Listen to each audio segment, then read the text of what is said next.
Sunita Williams और Butch Wilmore की ऐतिहासिक वापसी। 9 महीने बाद धरती पर सुरक्षित लैंडिंग।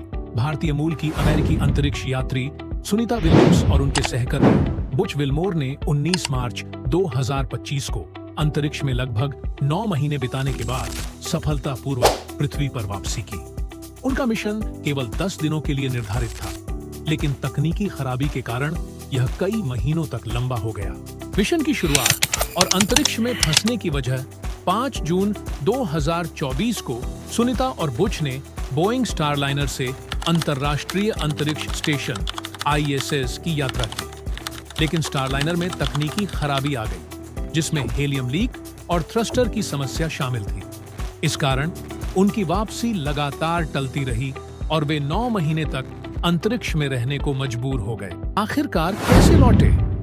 नासा ने अंततः स्पेसएक्स के ड्रैगन कैप्सूल की मदद से 19 मार्च 2025 को उन्हें सुरक्षित पृथ्वी पर वापस लाया।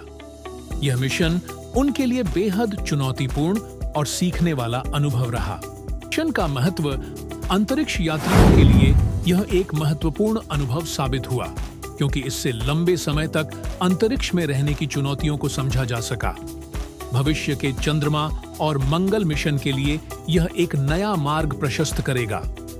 सुनीता विलियम्स पहले भी अंतरिक्ष में लंबी अवधि तक रहने और स्पेस वॉक के लिए जानी जाती हैं, और यह मिशन उनके शानदार करियर में एक और उपलब्धि जोड़ता है। जब सुनीता विलियम्स अंतरिक्ष में फंसी थीं, तब उन्होंने क्या किया?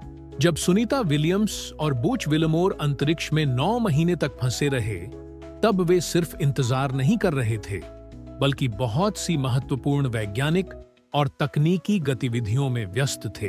वैज्ञानिक अनुसंधान, साइंटिफिक रिसर्च। उन्होंने जीव विज्ञान, भौतिकी और चिकित्सा से जुड़े कई प्रयोग किए।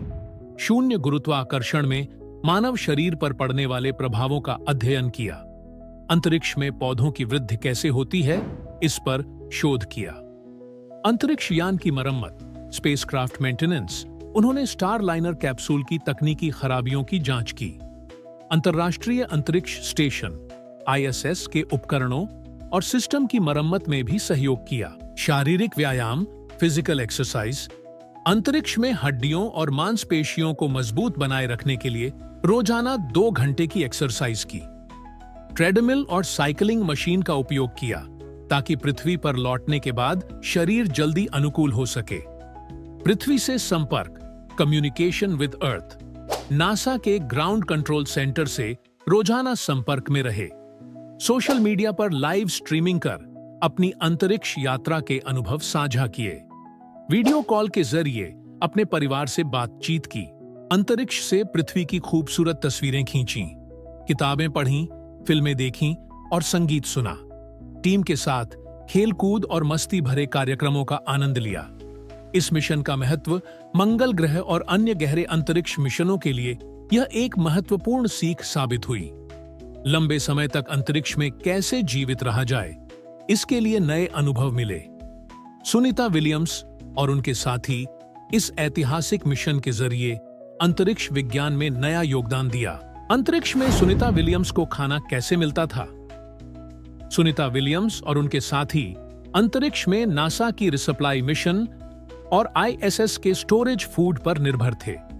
इनका खाना पृथ्वी पर पहले से तैयार करके भेजा जाता था, ताकि यह शून्य गुरुत्वाकर्षण में लंबे समय तक सुरक्षित रहे। अंतरिक्ष में पानी कैसे मिलता था? पानी का स्रोत सीमित होने के कारण ISS में रिसाइकलिंग सिस्टम था। यह सिस्टम मजबूरी में यूरिन, मूत्र, पसीने की नमी और हवा की नमी को फिल्टर करके पीने योग्य पानी में बदल देता था। नासा के मुताबिक यह पानी पृथ्वी के किसी भी मिनरल वाटर से ज्यादा साफ होता है। ISS में पहले से ही फ्रीज ड्राइड, कैन में बंद और ready to eat meals store किए जाते थे। खाना नहीं आता, अंतरिक्ष यात्री इन्हीं पैक्ड फूड्स पर निर्भर रहते थे।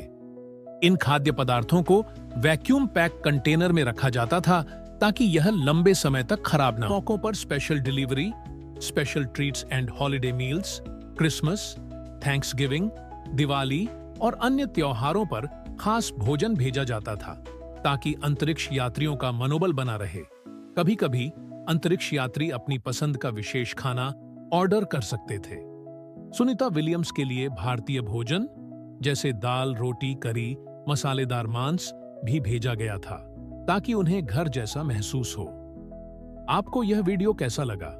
कमेंट करें, लाइक करें और सब्सक्राइब करना ना भूलें।